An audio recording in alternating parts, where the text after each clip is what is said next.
Hello student, welcome back to my channel Curious Brain Physics. My name is Pratik Rajput and I am your physics teacher.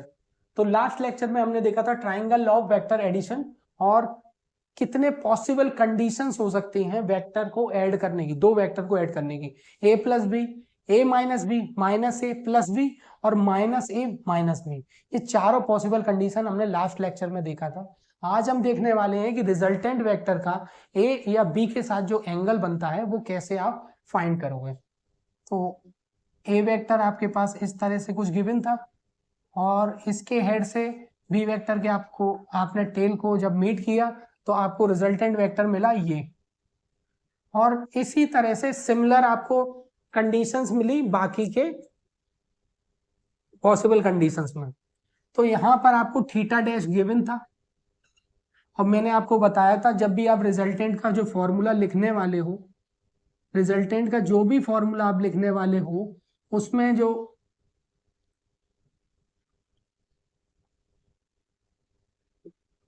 जो ये theta है वो आपको ये theta नहीं रखना है।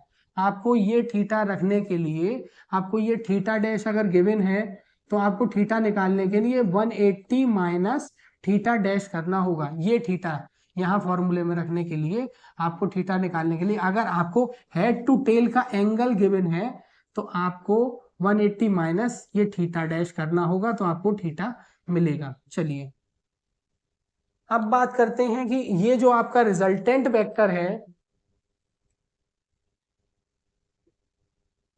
ये थोड़ा ठीक से बना लेते हैं इसको।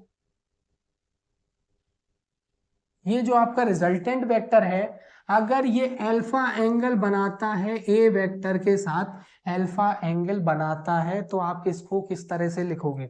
तो जैसे मैंने आपको parallelogram law of vector addition वाले लेक्चर में एक्सप्लेन किया था, सिमिलर यहाँ पर आप लिखोगे कि आप वापस से लिखिए tan अल्फा, आपको ये एंगल फाइंड करना है।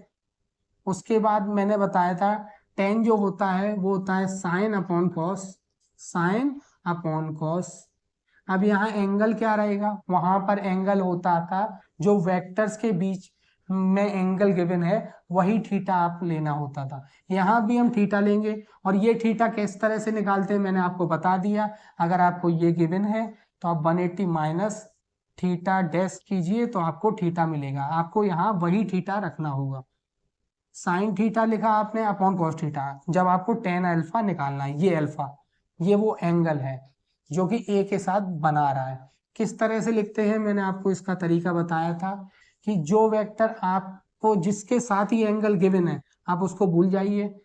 जो दूसरा एक और वेक्टर है आपको बी, उसको लिख लीजिए, इसका मैग्नीट्यूड इसके मैग्नीट्यूड, ऊपर न्यूमिनेटर और डिनोमिनेटर में मल्टीप्लाई किया। tan अल्फा लिखा आपने, tan अल्फा tan होता है sine upon cos, sine upon cos लिखा आपने, जो थीटा है वो आपने थीटा लिख लिया। उसके बाद इस वेक्टर को छोड़ दीजिए, ये जो जिसके साथ एंगल नहीं है ये अल्फा जिसके साथ नहीं है वो आपने लिखा बी और नीचे ऐड कर दीजिए ए।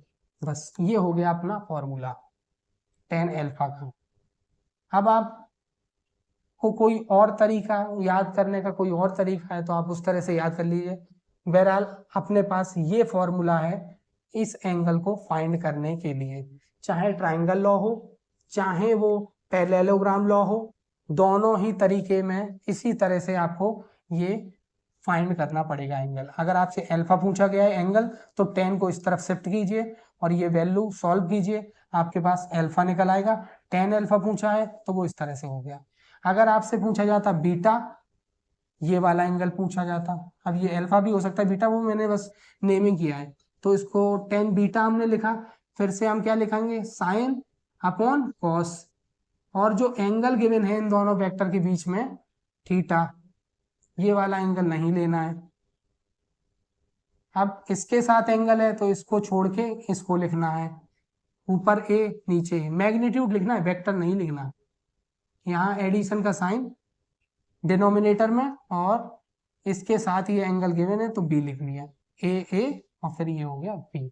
ये इस तरह से आप एंगल फाइंड कर सकते हो रिजल्टेंट का, किसी गिवन वेक्टर के साथ क्या एंगल होने वाला है उसका ये फॉर्मूला है। जो 4 पॉसिबल कंडीशन आपको बोला है मैंने, सभी में तरीका निकालने का यही है। आप इसको जिस तरह से याद रख सकते हो आप उस तरह से याद कर लीजिए। ये फॉर्मूला अपने लिए बहुत ज्यादा इंपॉर्टेंट है, इसका बार बार यूज होगा आपका। तो अब नेक्स्ट लेक्चर में हम देखेंगे मैक्सिमम और मिनिमम रिजल्टेंट कितना हो सकता है, मैक्सिमम और मिनिमम रिजल्टेंट। तो स्टूडेंट मिलते हैं नेक्स्ट लेक्चर में। Thank you very much to the listening.